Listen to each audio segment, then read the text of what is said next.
evening. I'm Dan Wolf. Laura has the night off. Thanks for joining us. More than 2 months now since activists set up the pro-Palestine encampment right in front of Duluth City Hall. It's now growing to include more than just protesters. Northern News Now's Madison Green checked in on the occupants today and the city's possible coming response.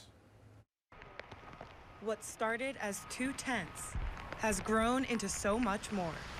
It's just kind of a manifestation of the housing crisis, basically. One of the encampment organizers, going by the name Siege, said part of the reason the encampment has grown is because unexpectedly it is now 50% protesters and 50% unhoused individuals, expanding the original grounds and goals of the protest. They just came out of the woodwork after time went on. Why can we camp but they can't?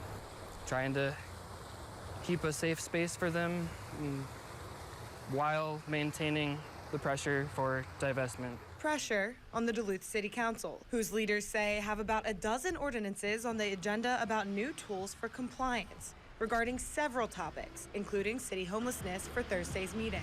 Councilor Lynn Marie Nephew says the ordinances are about staying relevant. It is not something that's targeting the people who are out protesting in Riley Circle. That's not the goal. It's more of saying, hey, you know what? In some cases, we need to give law enforcement tools.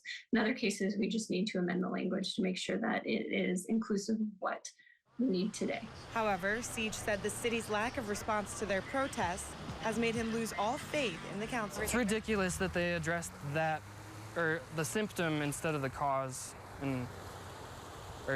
tightening grip instead of actually listening to the community. Who are making themselves heard. It's important that the city addresses the housing crisis and divestment. The reason I said that they weren't listening is because they went straight to the ordinances, the authoritarian ordinances, and not addressing the housing crisis or the war. In Duluth, Madison Green, Northern News Now. Now, the Duluth Police Department declined the opportunity to provide an updated statement regarding the encampment. However, this evening, the mayor and police chief announced they plan to hold a news conference tomorrow, unveiling a proposed package of public safety ordinances. We're going to be there. Look for coverage throughout the day tomorrow.